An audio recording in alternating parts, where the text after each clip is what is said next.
Chers auditeurs, chères auditrices, nous vous saluons au nom puissant de notre grand Dieu, grand Sauveur Jésus-Christ. Chers disciples du Seigneur Jésus-Christ, nous sommes à l'heure de rencontre du Seigneur Jésus-Christ et nous rappelons que l'heure de rencontre est un temps de réveil, un temps d'enseignement, un temps de restauration. Apôtre Jean-Claude, bonsoir. Bonsoir, pasteur. Chers disciples du Seigneur Jésus-Christ, nous l'avions dit ici sur cette antenne de la Radio Mans FM que nous sommes dans un temps de transition après avoir démystifié la Pâque avec S. Et le thème que nous avons commencé la séance passée à développer est le retour à la parole de Dieu. Le retour à la parole de Dieu. Et il y a un certain nombre de points que nous avons développés sur cette antenne. En l'occurrence, où est le véritable temple de Dieu? À quoi ressemblent les beaux et grands temples d'aujourd'hui? Les dénominations et leurs maires ont-elles compris les leçons de la destruction des deux temples? Nous avons pris comme référence Jean 2, 18 à 22. Nous avons aussi dit, après la résurrection du Seigneur, les disciples ont commencé à comprendre ce qu'est un temple de Dieu. Acte 7, 46 à 50, acte 17, 24. Nous avons aussi dit que si Dieu n'est pas dans les temples en briques, où se trouve-t-il aujourd'hui? 1 Corinthiens 3, verset 16. Et nous sommes arrêtés sur le point, Christ est la fin du temple en briques, comme référence Deutéronome 12, 10 à 12 et Hébreux 10, verset 4. Aujourd'hui, c'est la deuxième partie. La deuxième partie. Et le premier point est l'objectif de Satan a toujours été de rendre captive la parole de Dieu. C'est pour cela que les dénominations rendent captif l'évangile de Jésus-Christ. Mais avant de commencer ce point, aujourd'hui, le texte sur lequel nous allons nous appuyer pour la deuxième partie, apôtre Jean-Claude, c'est Romains 3, verset 4. Romains 3, verset 4. Si quelques-uns n'ont pas cru, leur incrédulité annulera-t-elle la fidélité de Dieu? Qu'ainsi n'advienne. Mais que Dieu soit vrai et tout homme menteur, selon ce qui est écrit, en sorte que tu sois justifié dans tes paroles et que tu aies gain de cause quand tu es jugé. Apôtre Jean-Claude, c'est le texte d'appui concernant la deuxième partie du thème, le retour à la parole de Dieu. Apôtre Jean-Claude. En ce qui concerne la parole de Dieu, la parole nous dit que c'est oui et amen. La parole de Dieu n'est pas oui et non à la fois. La parole de Dieu est oui et amen. Et en ce qui concerne la réaction de ceux qui écoutent la parole de Dieu ou de ceux qui prétendent suivre le Seigneur, leur parole ne doit pas être oui et non, les deux à la fois, mais ça doit être oui ou non, c'est-à-dire c'est la vérité ou l'erreur. Parce que la parole de Dieu nous permet de démasquer l'erreur et de faire ressortir la vérité. Et depuis le commencement, Dieu a voulu les choses ainsi. C'est pour cela l'apôtre Paul, dans le livre de Romains 3 que nous venons de lire, au verset 4, a dit que tout homme soit reconnu pour menteur devant Dieu et la parole de Dieu vraie. Afin que tu sois trouvé, n'est-ce pas, juste quand tu es jugé. Le jugement, c'est quand l'épreuve arrive par rapport à nos doctrines, par rapport à ce en quoi nous croyons. C'est en ce moment vient le jugement. Et le jugement permet de manifester la vérité ou le mensonge. Donc c'est important qu'on soit toujours du côté, n'est-ce pas, de la vérité. Vous voyez? Parce que la vérité triomphe toujours, puisque la parole de Dieu est la vérité, elle triomphe toujours. Toujours elle triomphera. Tout enfant de Dieu, tout serviteur de Dieu doit, n'est-ce pas, s'appuyer sur la vérité afin d'écarter le mensonge des enseignements. Ça, c'est la conduite de tout un chacun. Et le monde même le reconnaît cela. Vous voyez? Il y a un des écrivains français dont nous avions, n'est-ce pas, il y a plusieurs années déjà, étudié les textes, n'est-ce pas, en matière de poésie notamment, Anatole France. Il a dit, une bêtise, quand elle est dite par 5 millions de personnes, 5 millions d'individus, mais malgré que 5 millions d'individus aient dit ces bêtises-là, n'est-ce pas, cette bêtise-là, elle demeure envers et malgré tout une bêtise. Vous voyez? Donc le faux demeure le faux, quel que soit l'habillage qu'on y met, n'est-ce pas? Ça demeure toujours le faux. Donc que tout homme soit reconnu pour menteur et la parole de Dieu vraie. C'est pour cela que nous voulons que le peuple retourne à la parole de Dieu. Amen. Chers disciples du Seigneur Jésus-Christ, le premier point sur lequel nous allons commencer cette deuxième partie est l'objectif de Satan a toujours été de rendre captive la parole de Dieu. C'est pour cela que les dénominations rendent captif l'évangile de Jésus-Christ. Comme texte d'appui, Luc 11, 52 et Romains 1, verset 18. Luc 11, 52. Malheur à vous, les docteurs de la loi, car vous avez enlevé la clé de la connaissance. Vous n'êtes pas entrés vous-même et vous avez empêché ceux qui entraient. C'est le premier passage. Le deuxième passage, Romains 1, verset 18. Car la colère de Dieu est révélée du ciel contre toute impiété et toute iniquité des hommes qui possèdent la vérité tout en vivant dans l'iniquité. Apôtre Jean-Claude. Effectivement, les gens ont l'habitude de changer la parole de Dieu, qui est la vérité, en mensonge. En faisant ainsi, ils font quoi? De Dieu un menteur. Un menteur comme qui? Comme leur père en réalité qui les manipule. Le Seigneur Jésus a dit qu'ils ont pour père le diable. Parce qu'il est le père du mensonge. Il est le père de tous les menteurs. Tous ces enseignements pernicieux qui ont été introduits, n'est-ce pas, dans l'église, viennent et proviennent du diable. Il faut dire les choses telles qu'elles sont afin que les gens soient guéris. Tous ces enseignements mensongers viennent du diable. Quand ça ne vient pas de Jésus-Christ, ça vient du diable. Il n'y a pas trois autres sources ou bien une troisième source supplémentaire. Il n'y a que deux sources. Soit ça vient de Dieu, soit ça vient du diable. Donc c'est à chacun de se positionner conformément à la parole de Dieu. Donc c'est clair. Ils retiennent la vérité captive. Vous voyez ce que nous avons développé dernièrement. Nous avons bien apprécié les choses. On a vu que les dénominations juives, les pharisiens et les sadducéens, ils faisaient quoi? En plus des sacrificateurs, ils éloignaient les hommes de Dieu. Ils éloignaient ensuite Dieu, n'est-ce pas, du temple, du sacerdoce. Donc il y avait un écart, un double écart parce que Dieu était loin des sacrificateurs. Ensuite, le peuple même était loin de ceux-là qui prétendaient l'instruire. Il y avait un décalage, un déphasage. Et dans le livre de Luc 11 qu'on a lu, c'est vrai, le Seigneur a tensé ces gens-là. Il a dit, vous fermez, n'est-ce pas? Vous retirez la clé de la science. En retirant la clé de la science, vous n'entrez pas dans le royaume et vous empêchez aussi les autres qui veulent y entrer, vous les empêchez d'entrer. Vous voyez? Donc ça veut dire quoi? Les dénominations en elles-mêmes et les églises bâtiments font quoi? Rendent prisonnière la parole de Dieu. Oui. Elles rendent prisonnière la parole de Dieu en la falsifiant. C'est pour ça que l'apôtre Paul a dit, nous ne falsifions pas la parole comme les autres le font. Mais nous publions toute la parole, toute la vérité. Parce qu'il faut publier la vérité. Celui qui a envoyé de Dieu, il doit publier ce que Dieu lui a dit. On dit l'envoyé dit ce que lui a dit celui qui l'a envoyé. Mais si l'envoyé va dire autre chose, il est un menteur. Vous voyez? Quelqu'un qui est commissionné et il va dire autre chose que ce qui lui a été dit, il est un menteur. Et c'est comme cela les gens, depuis le début, c'est ce que le diable a toujours fait.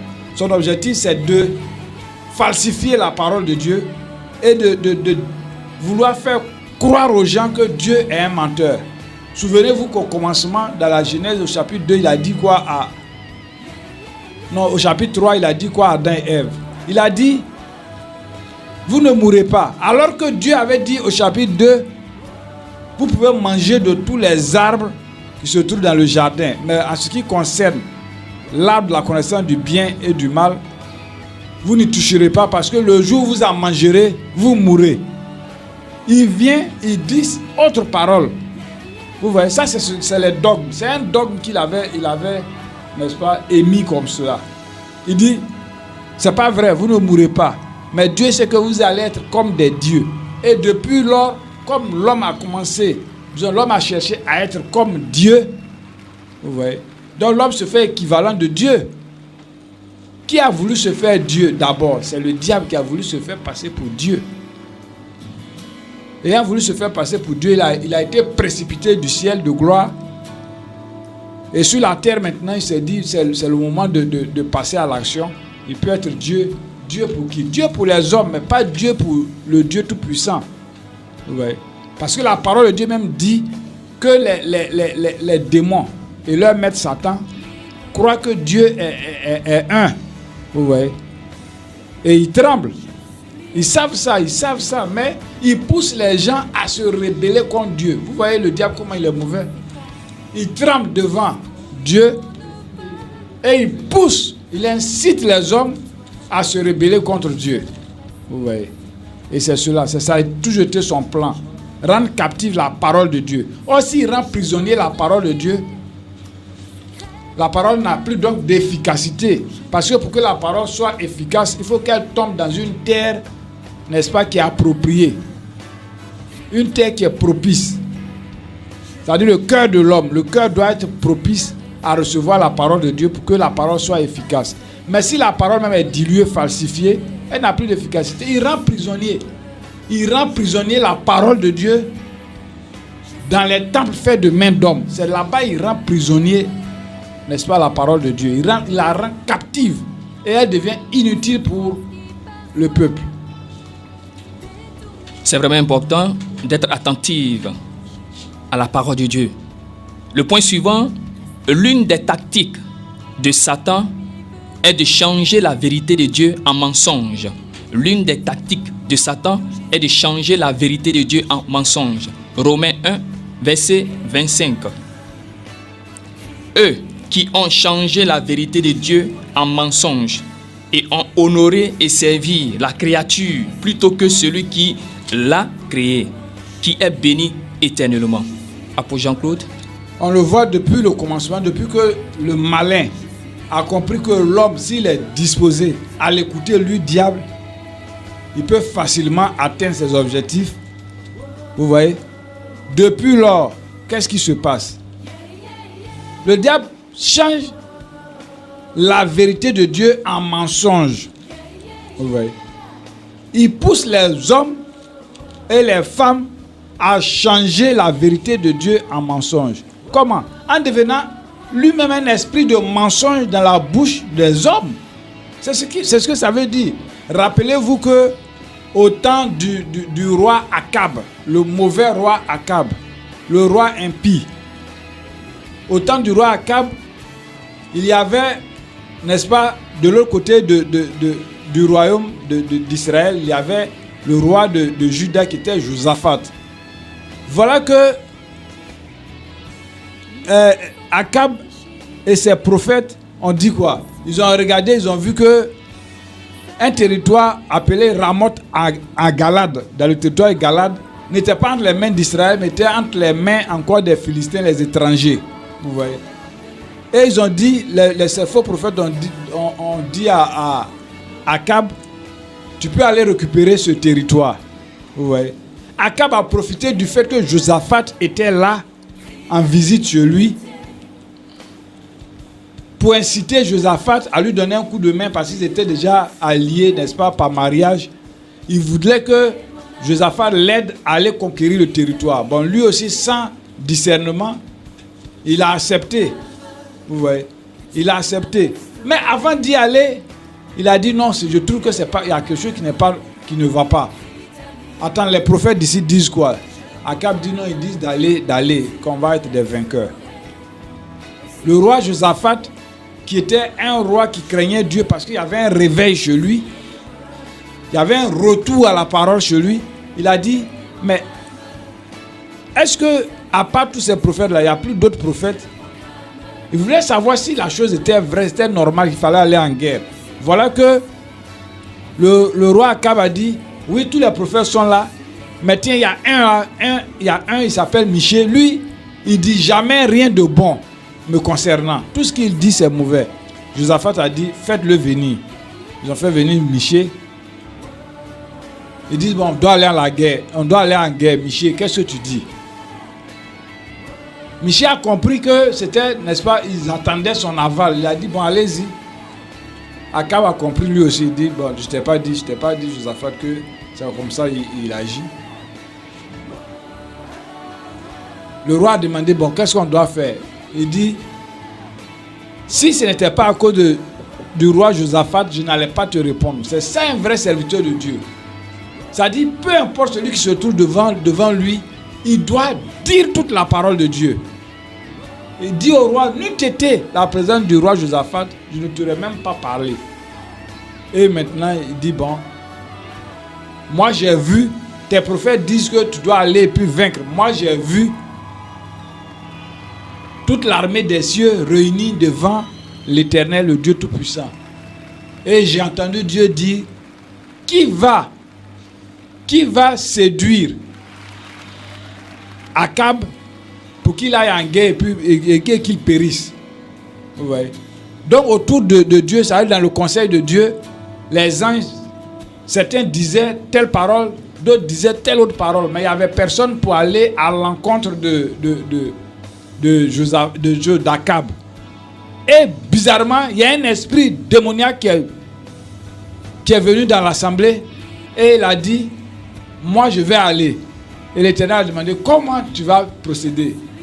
Il dit, je serai un esprit de mensonge dans la bouche de ces prophètes afin qu'ils soient égarés. Vous voyez? C'est Dieu qui a permis. Et Dieu a permis ça. Cet esprit mauvais est allé être un esprit de mensonge effectivement dans la bouche des prophètes d'Akab. C'est eux qui ont incité Akab à aller en guerre. Et à la fin de compte, on a vu qu'Akab est mort là-bas. Mais c'est la même chose qui se passe aujourd'hui. Le Seigneur Dieu Tout-Puissant permet que Satan puisse accomplir cette mission-là qui est de détourner les hommes de Dieu en falsifiant la parole de Dieu. Vous voyez? Le Seigneur a dit dans le livre de Thessaloniciens, 2 Thessaloniciens au chapitre 2, versets 9 à 11, que lui-même, il va permettre que comme les hommes de ce monde aujourd'hui, de ces temps dans lesquels nous sommes, n'aiment pas la vérité, ils préfèrent le mensonge, que l'esprit d'égarement vienne et soit dans leur bouche, afin qu'ils puissent mentir encore au monde et que ceux-là qui n'aiment pas la vérité soient perdus, condamnés et soient brûlés en enfer. Vous voyez? Donc Dieu avertit toujours les hommes. C'est pour ça que nous avertissons pour que les gens qui nous écoutent abandonnent la fausseté des religions. Parce que la religion éloigne, comme on l'a vu ici, éloigne l'homme de Dieu. Vous voyez?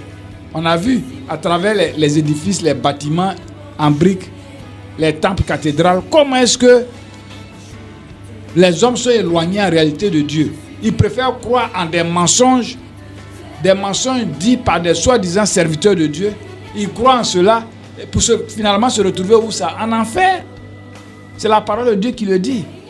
Donc Satan a toujours eu pour tactique changer la vérité de Dieu en mensonge aux yeux des hommes. Et une fois les hommes obéissent, n'est-ce pas, à ce mensonge-là, ça y est, ils sont en réalité sous la coupole de Satan. Et ils sortent maintenant des bras de Dieu. Alléluia. Amen. C'est cela. Et donc, le point suivant, son mensonge introduit dans l'Église a alors pour nom dogme. Il s'agit de Satan, son mensonge, c'est-à-dire le mensonge de Satan, son mensonge introduit dans l'Église a alors pour nom dogme. Le texte d'appui, Marc 7, versets 8 à 13. Car, laissant le commandement de Dieu, vous observez la tradition des hommes de laver les pots et les coupes, et vous faites beaucoup d'autres choses semblables. Et il leur dit, vous annulez bien le commandement de Dieu, afin de garder votre tradition. Car Moïse a dit, honore ton père et ta mère, et que celui qui médira de père ou de mère meurt de mort. Même vous, vous dites, si un homme dit à son père ou à sa mère, Tout ce dont tu pourrais tirer profit de ma part est corban, c'est-à-dire don. Et vous ne lui permettez plus de rien faire pour son père ou pour sa mère, annulant la parole de Dieu par votre tradition que vous vous êtes transmise les uns aux autres. Et vous faites beaucoup de choses semblables. Apôtre Jean-Claude. On le voit. La parole de Dieu, Dieu dit, n'est-ce pas? À côté, eux, ils disent. Donc ça fait quoi? Une contradiction, une opposition, n'est-ce pas, de discours, de paroles. C'est pour ça que nous démontrons que ces gens sont des antichrists. Vous voyez? Nous avons vu à la dernière émission que, en fait, l'Église en elle-même, ceux qui se proclament chrétiens, n'ont pas retenu la leçon, les différentes leçons que le Seigneur a montrées aux Juifs. Vous voyez? Et ils sont venus tomber encore dans ces mêmes erreurs, en faisant même plus grave. Vous voyez? En faisant ce qui est plus grave. Voilà des gens qui ont établi des dogmes, c'est-à-dire des paroles qui sont prises pour vérité, mais qui en réalité ne le sont pas quand on compare cela à la parole de Dieu. Est-ce que vous ne voyez pas là la parole de Satan qui a annulé la parole de Dieu? Dieu dit, vous mangerez de tous les arbres, mais pour ce qui concerne l'arbre de la connaissance du bien et du mal, au jour où vous en mangerez, vous mourrez. Le diable vient, il dit. Ouais. Voilà le dogme qui est établi. C'est pas vrai, vous ne mourrez pas. Mais si vous mangez, Dieu même sait que si vous mangez, vous allez devenir comme. Ouais. Et c'est ce que les Juifs ont fait à travers les âges. C'est ce que l'Église, le christianisme d'aujourd'hui a commencé à faire depuis l'an 325. Quand le christianisme a été organisé sous la coupole de l'empereur Constantin. Vous voyez? Constantin a poussé l'Église, n'est-ce pas, à se prostituer, à annuler la parole de Dieu au profit des traditions humaines. C'est ce que les pharisiens avaient fait. C'est ce que les sadducéens aussi avaient fait. Mais c'est la même chose. Et voilà que quand l'Église a commencé à être organisée, c'est vrai qu'après les protestants évangéliques sont venus, mais ils n'ont fait que continuer. Et c'est les mêmes systèmes, les mêmes principes. Rien n'a changé. Voilà des gens. Le Seigneur dit une parole, eux ils disent autre parole. Vous voyez? En ce moment, ils se font quoi? Anti-Christ. Anti veut dire contre. Donc ils sont contre Christ. Christ c'est la parole. Ils sont contre la parole, les ennemis de la parole. Alors comment des gens qui sont ennemis de la parole peuvent avoir une quelconque grâce de Dieu? Quelqu'un d'autre peut leur accorder des soi-disant grâces, mais ce n'est pas Dieu. Alléluia. Ce n'est pas le Dieu véritable. Il n'a rien à voir avec le mensonge. Il est le Dieu de vérité. Sa parole est la vérité, non pas le mensonge. Ils annulent, en annulant la parole de Dieu par une autre parole, et ensuite ils croient en cette parole, leurs descendants croient en cette dernière parole plus que la parole de Dieu. Ça devient quoi? Un dogme. C'est ce qui est appelé dogme. Vous voyez? Ils ont placé cela sur le même pied que la parole de Dieu. Mais cette manière de faire des Juifs, ça a commencé dans le christianisme par l'Église catholique romaine.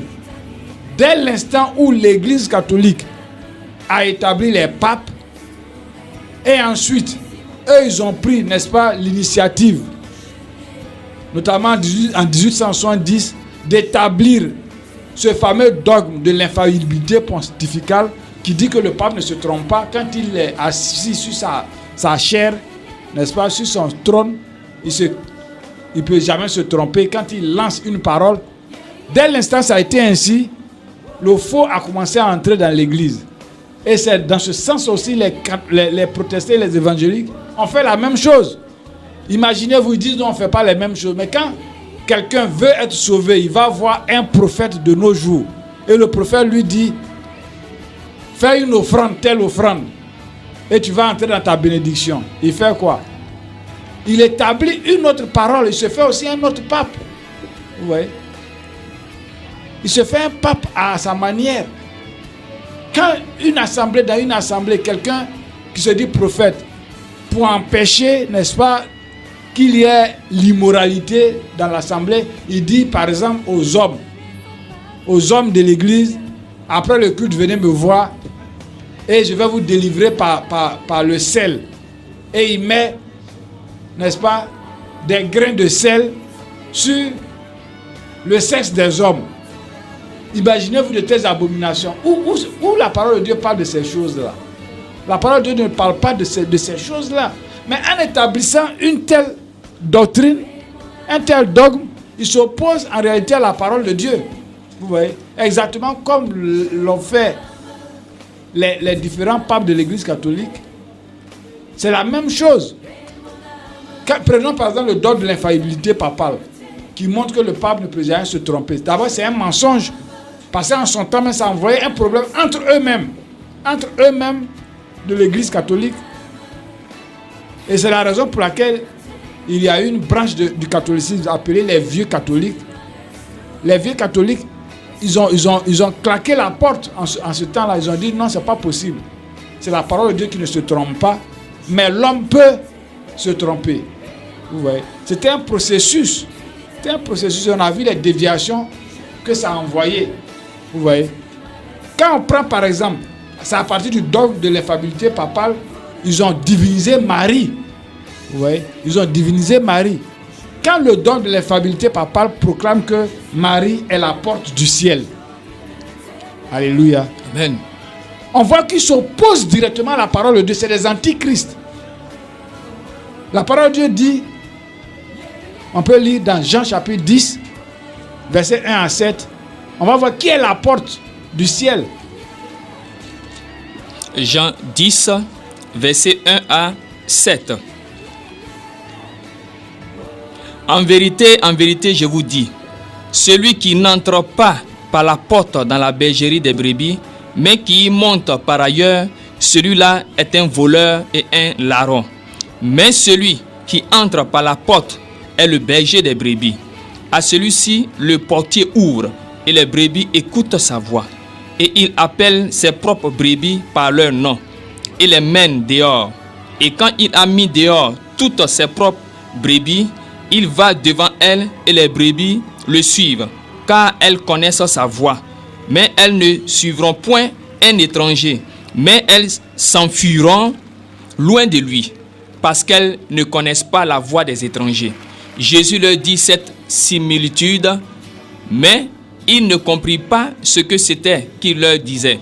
Jésus donc leur dit encore, en vérité, je vous dis que moi je suis la porte des brebis.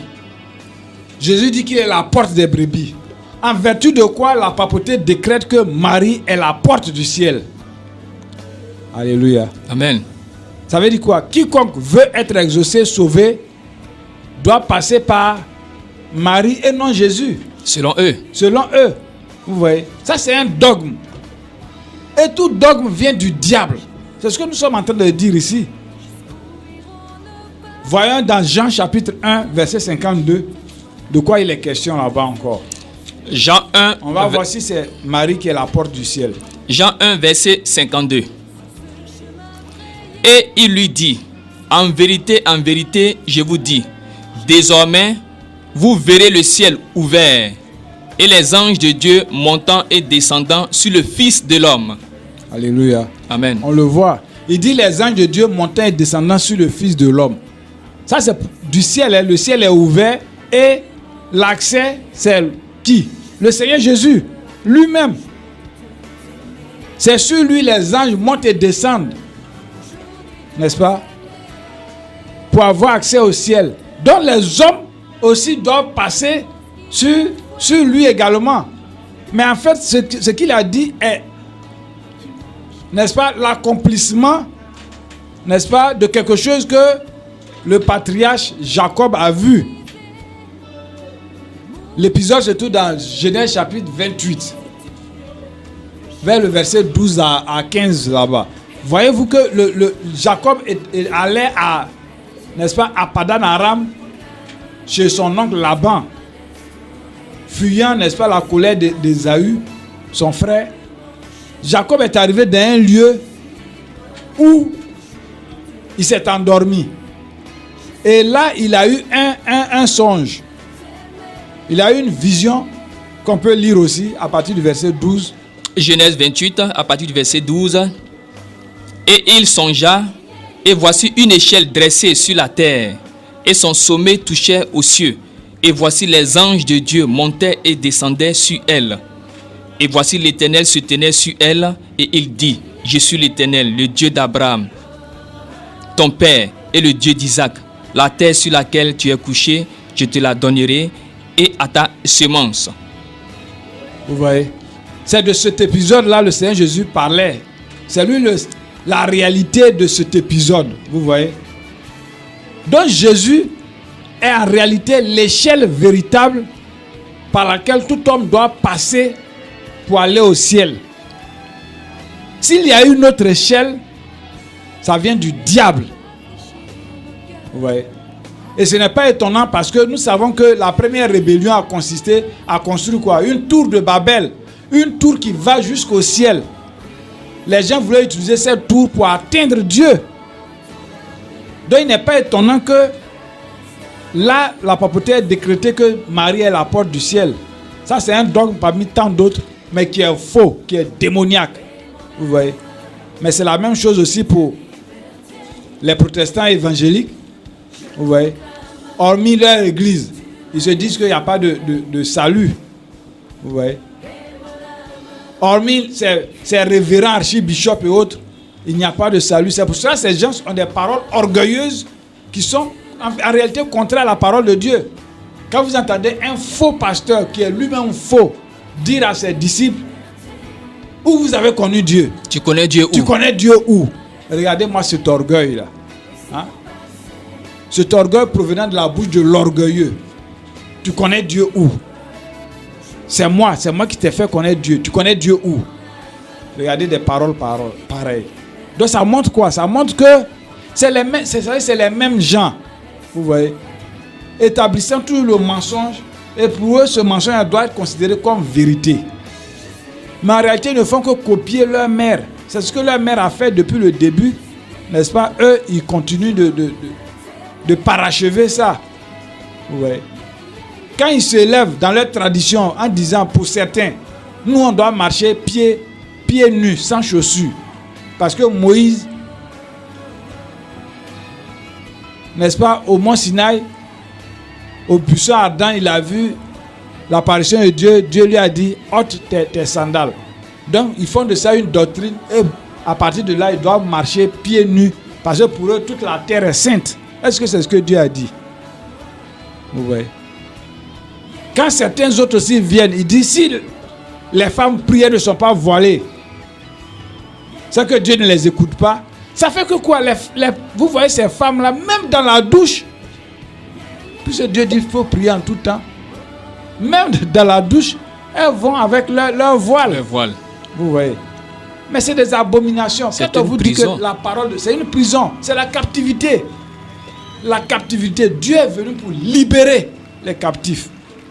Donc si des gens sont là, ils nous écoutent, qui sont captifs, la parole de libération et de délivrance est venue à eux. Amen. Alléluia. Amen. Parce que ceux-là chantent toujours la vérité de Dieu en mensonge. Ils établissent des dogmes qui n'ont rien à voir avec l'évangile de la grâce, l'évangile de la liberté. Les gens étaient prisonniers, ils viennent pour être libérés, on les rend encore beaucoup plus Esclave. Ouais. C'est une manière même encore de rendre dur leur esclavage. Ça devient quoi? Un esclavage de fer. Je ne dis même pas de fer, des reins, puisque les reins sont plus durs que le fer. Alors, ça devient multiplié même par 7. Vous voyez. Or, aujourd'hui, les hommes doivent revenir à la parole qui les libère. Ils doivent sortir des dénominations et de leurs dogmes. Vous voyez. Leurs dogmes. Et tous ces dogmes, on a vu l'habitude ici de dénoncer ces dogmes. Tous ces dogmes-là, n'est-ce pas? Dogme de la Trinité. Vous voyez. Eux-mêmes, ils ont bien établi, c'est un dogme. Le dogme de la Trinité. d'autres dogmes aussi, n'est-ce pas, la parole pervertie, le baptême par exemple, au nom du Père, du Fils et du Saint-Esprit. C'est un dogme. Ouais. Les fêtes qui se sont établies, c'est des dogmes. Après Jean-Claude, dans certaines assemblées, même des personnes même qui ne payent pas leur dîme une fois, deux fois, on les met sous discipline. Sous discipline. Regardez des dogmes pareils. Où vous avez vu dans la parole de Dieu quelqu'un mis sous discipline parce qu'il n'a pas payé le dîme, sous la nouvelle alliance? Où vous avez vu ça? C'est des abominations. C'est des abominations. C'est tous ces dogmes-là qui ont affaibli le christianisme. Parce que Dieu ne se trouve pas dans ces dogmes-là. Donc il ne peut pas confirmer la parole prêchée. Ouais. La parole libératrice là. Non, ça ne se trouve pas là-bas. Au contraire, c'est la parole d'esclavage. De la même manière, Ève et son mari, quand ils ont mangé le fruit de l'arbre de la connaissance du bien et du mal, se sont retrouvés nus. Parce qu'ils ont vu en réalité que Satan les a trompés. Mais c'était déjà trop tard. C'est de cette même manière, ces églises-là sont trompées, sont séduites. Et ceux qui séduisent aussi, quand ils vont se réveiller, ils verront qu'ils sont déjà dans le temps de feu et de soufre. Ça serait trop tard. Ce sera déjà trop tard. C'est maintenant que ces gens-là doivent entendre la parole de Dieu, la vérité, pour pouvoir abandonner, n'est-ce pas, le mensonge et suivre la vérité qui est Christ. Amen. C'est lui la parole. Et c'est ce que nous sommes en train de leur dire. C'est ce que nous sommes en train de leur dire. Il faut qu'ils évitent ce mensonge-là, c'est-à-dire la voie du mensonge. Ils doivent sortir de cette dénomination parce que le plus important aujourd'hui, c'est de sortir de tous ces mensonges-là. Dieu n'est pas dans des bâtiments faits de main d'homme. Là-bas, il n'y a que l'esclavage. Quand quelqu'un y entre là, il devient esclave. Vous vous rappelez que Luther, quand il a commencé, n'est-ce pas, la réforme, à s'opposer à l'institution catholique à l'époque, il a d'abord parlé de Babylone. Parce qu'il a compris que l'église était en captivité à Babylone. Donc il a écrit la captivité babylonienne pour montrer qu'il faut sortir de Babylone. Tant que les gens ne sortent pas de la prison, ce n'est pas possible. Vous voyez? C'est même pas possible.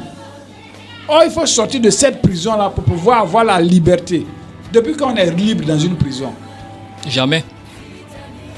Tout prisonnier est esclave. Tout prisonnier est donc esclave. Il ne peut pas être libre. Vous voyez?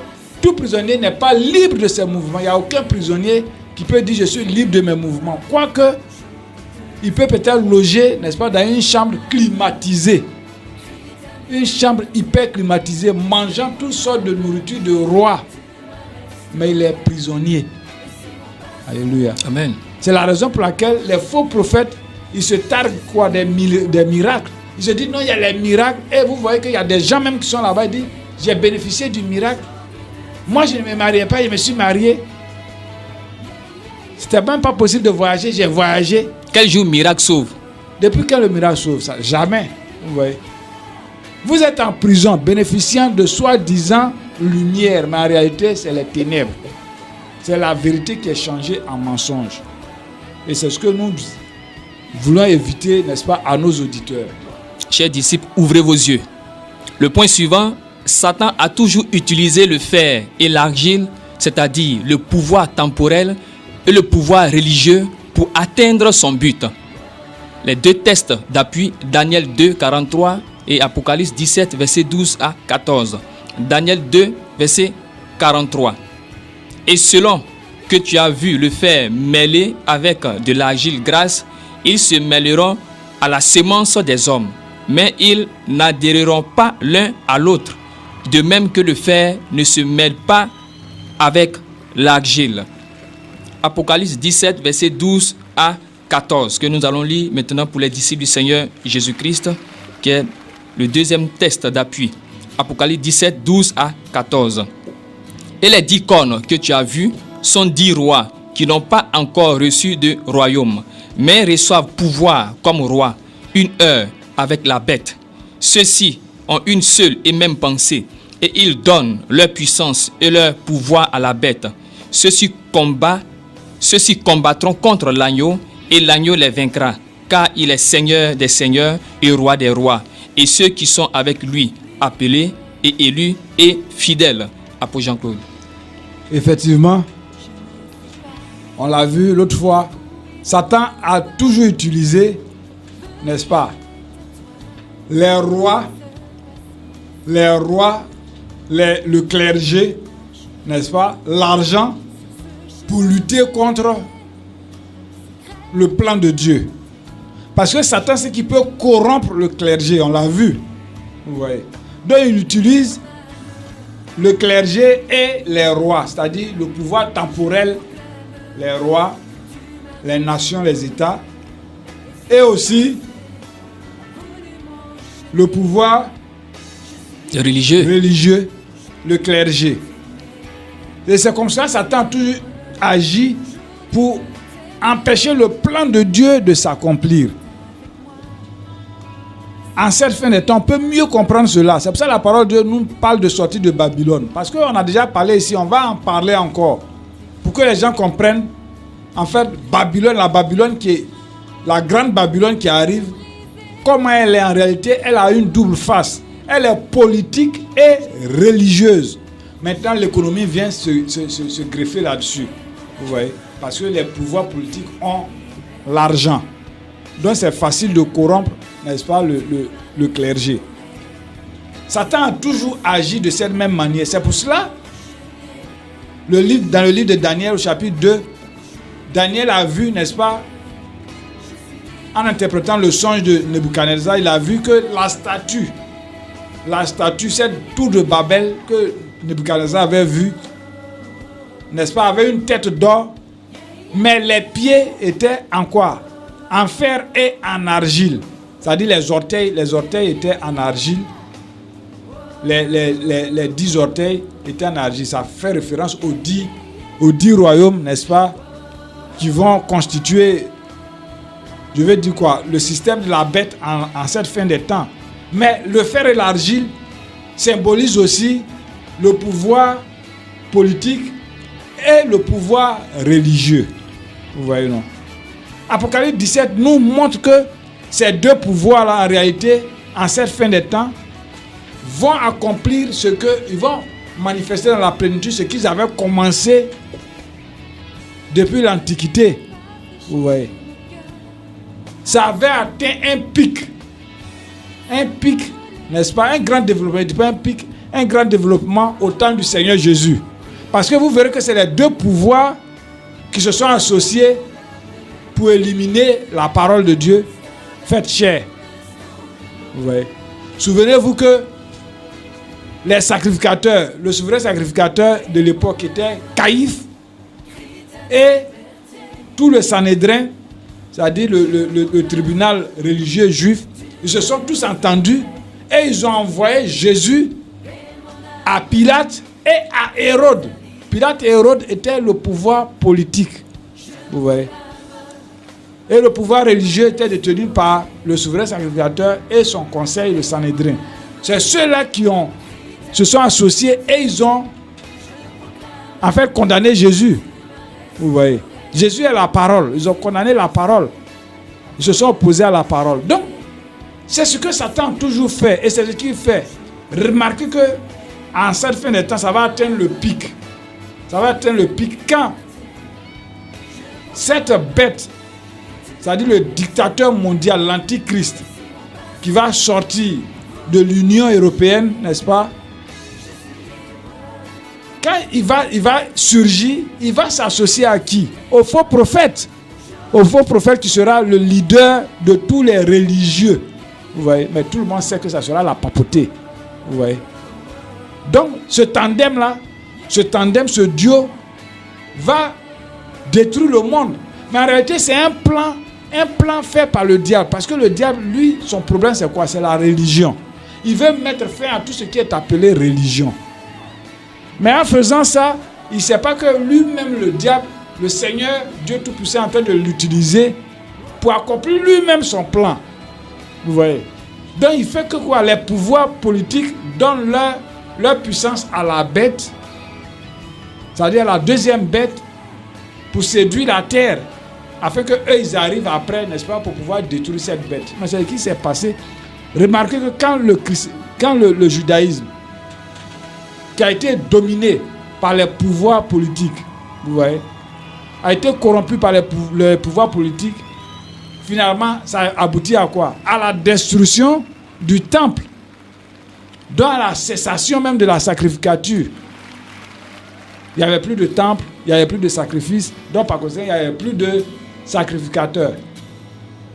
Les sacrificateurs devaient descendre, selon Dieu, de la tribu d'Aaron, disons de la lignée d'Aaron, la tribu de Lévi. Mais si tout le monde a été dispersé, comment on saura que, n'est-ce pas, tel est de Lévi et il doit être sacrificateur? Vous voyez? Donc depuis lors, Israël n'a plus eu de sacrificateur parce qu'il n'y a plus de temple aussi. Mais quand l'église a commencé à être organisée, qui a organisé l'église pour qu'elle soit ce qu'elle est aujourd'hui, le christianisme, pour qu'il soit ce qu'il est aujourd'hui, c'est-à-dire abominable? C'est Constantin. Constantin était quoi? Un empereur? Oui. C'est quand l'empereur s'est allié aux soi-disant serviteurs de Dieu, ils ont réussi, n'est-ce pas, à éteindre la flamme sortant de la parole de vérité. Vous voyez? Le christianisme n'avait plus de feu donc. Et c'est cela, l'alliance du fer et de l'argile. Et toute la corruption maintenant est venue. On a vu à travers l'histoire qu'effectivement les deux systèmes se sont opposés aussi. Vous voyez? Parce que le Seigneur a dit quoi? Il permet cela, il permet l'alliance pour que les politiques puissent détruire, n'est-ce pas, le pouvoir religieux. En fait, c'est cela. Donc Daniel a vu, dans sa vision déjà, il a vu que les deux ne pouvaient pas s'allier. Vous voyez? C'est des compromis humains, politiques. Ça n'a rien à voir avec la parole de Dieu. L'Esprit de Dieu ne s'y trouve pas. Donc ça ne peut pas résister. Ça ne peut même pas résister. Le fer jamais ne peut se mêler à l'argile. Vous voyez? On sait que le fer dans le corps de l'homme, c'est le sang. Vous voyez? Mais le sang est annulé par l'argile. Remarquez que les femmes, par exemple, enceintes, qui mangent beaucoup d'argile, vous voyez qu'elles deviennent comment? Pâles. Elle devient anémiée finalement. Ça veut dire l'absence de sang. Oh, la vie est dans le sang. La vie est dans le sang. Vous voyez? Mais ces gens-là préfèrent se mêler. C'est une union contre nature pour pouvoir s'insurger contre la parole de Dieu. Et ça ne marche pas. Ça ne marche pas du tout. Dans les deux cas, dans leur cas, ça ne marche pas. Si ça n'a pas marché avec les Juifs, au temps des sacrificateurs, aujourd'hui aussi, ça ne peut pas marcher. Vous voyez? Ça n'a même pas marché à travers l'histoire. À travers l'histoire, l'histoire nous montre que ça n'a pas marché depuis Constantin. Ça n'a pas toujours marché comme eux, les deux groupes le souhaitent. Vous voyez? Parce que au tout début, Constantin a aidé l'église à s'implanter.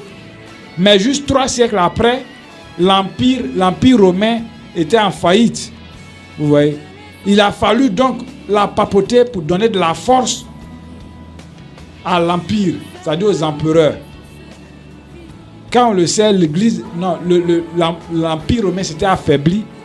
L'église, par la papauté, est devenue, n'est-ce pas, comme le ciment même, le ciment de tout l'empire. Quand l'église, le pape a établi, le pape qui a intronisé Charlemagne, l'empereur français, il a intronisé comme l'empereur de l'empire, de tout l'empire. On a vu que le pouvoir politique s'est ressaisi. Mais après, maintenant, il fallait que le pouvoir politique aussi soit reconnaissant. Il soit reconnaissant. Donc, en donnant la force, c'est-à-dire l'argent et les biens à l'église, ils ont rendu cette église-là puissante. Mais après encore, on a vu, au temps de Philippe le Bel, quand Philippe le Bel s'en est pris au pape de l'époque, on a vu qu'il a déporté le pape, c'est-à-dire la papauté était brisée. Les papes n'étaient plus au Vatican, mais ils étaient à Avignon, en France. Il y a toujours ce conflit entre la France et l'Église catholique. Il y a toujours un amour aussi entre eux. C'est pour cela que Jean-Paul II a dit que la France est la première fille de l'Église catholique. Vous voyez. Donc à tout moment, les choses ne se sont pas bien passées en fait. Mais c'était un avertissement pour montrer qu'en cette fin des temps, cette alliance-là va déboucher sur une catastrophe. On va voir dans la suite des choses. Et chers disciples du Seigneur Jésus-Christ, nous savons bien que vous êtes connectés, mais nous sommes à la fin de notre heure et nous allons revenir sur ce point la prochaine fois. Soyez connectés et véritablement, chers disciples du Seigneur, c'est le temps de sortir de Babylone. À la prochaine.